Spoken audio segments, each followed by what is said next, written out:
RC racing. Remote control car racing has been a hobby of Nick's for nearly a decade. This is a sport for all ages. It is family friendly and teaches many valuable skills to racers. So please welcome Nick Edgington.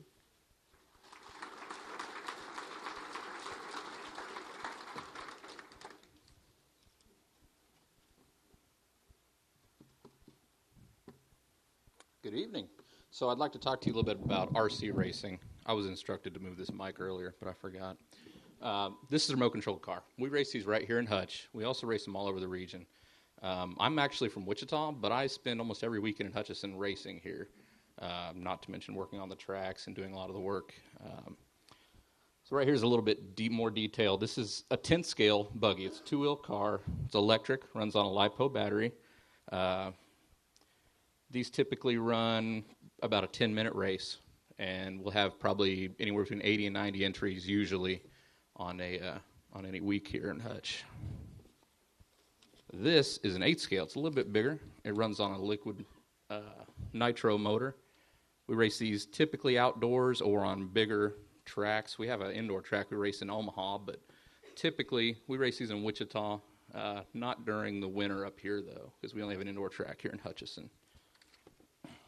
Kit building. So I'm sure everybody's seen them at Radio Shack or Walmart or wherever where they're ready to go right out of the box. That's a toy. These are not toys. If you saw the price tag, you'd agree with me. But this is like the mecca. This is what we love to do. We love to get new kits, build them. It's so much fun. Spend a lot of time. Also a lot of time maintaining them. This is at a race before Nationals in Omaha with the young guy that used to travel with us. You do a lot of wrenching, a lot of changing stuff around, a lot of maintenance, a lot of different oils in your shocks, different differentials, stuff like that. We spend a lot of time working on these little cars. This is the track in Omaha I was talking about. Enormous. It's, I think it's 90 by 100 or 90 by 120. Enormous track, all indoors, climate controlled, just gorgeous track. Obviously not the one here in Hutch, but it's a pretty nice track too. Outdoor track. This is one of the nicest tracks in the world. It's in Austin, Texas. It's called Thornhill. It is 120 by 220.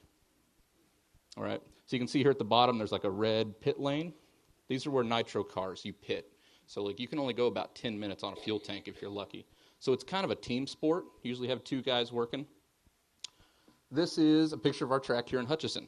This is track build day. So this is when we go in with a bobcat or a tractor, completely tear it up, and we get to play with dirt for like 3 or 4 days. It's so much fun.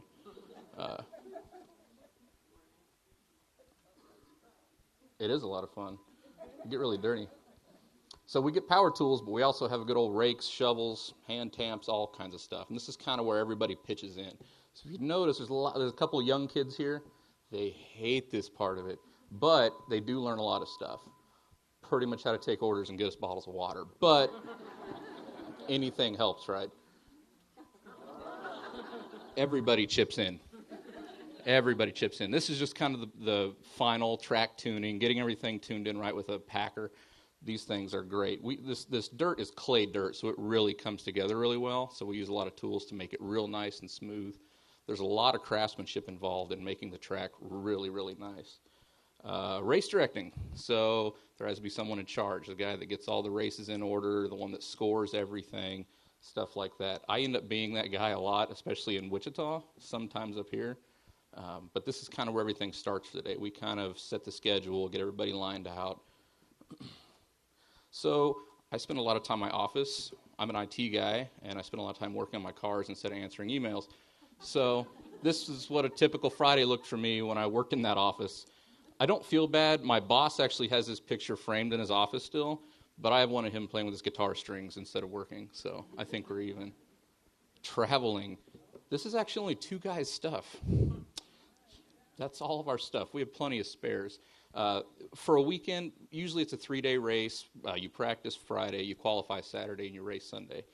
We have a couple spare cars. You never know when a spare car might come in handy when you can't fix your main car, or clothes, tire stuff. Traveling. This is a kid from earlier who I used to take to all the big races. This is the day after he got his driver's license. Notice I'm in the back seat. after this was taken, I slept all the way to Omaha. It was fantastic. But it's really cool. A lot of the younger kids get to grow up in this sport and get kind of different mentors that they didn't have before. Marshalling. This is a kid from Omaha, good kid. But so after you race, you have to go out and pick up cars when they wreck. So you do your 10-minute race, go out and marshal for 10 minutes. So this is him I had to throw this picture in because I'm going to send him this video, and I thought he'd crack up at it.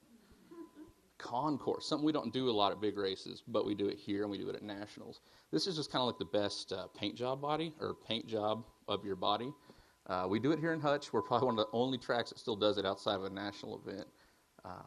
And it's kind of cool because it makes some, you kind of want to have a nice looking car, everything perfect, stuff like that. Pit spots. This is our home for the weekend and our home away from home if we're up here all the time like I am. And this is where everything really matters. This is where all the camaraderie is made. This is where all the friendships are made. This is where all the jokes are told. And this is the main experience of racing. I've raced since I was a little kid, and this is always the best part.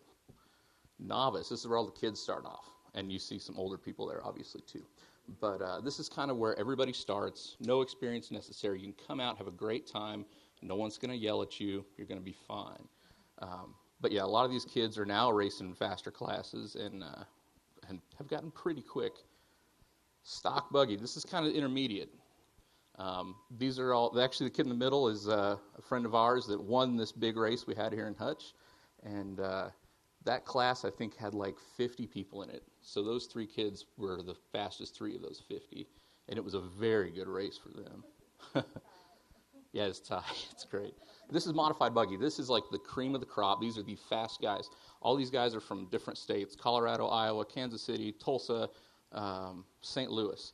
These guys are the fast. So these are the ones that everybody wants to be. Everybody wants to learn how to be like them. But that's kind of just showing you how these people progress through it. A lot of guys start off and then they get to that level.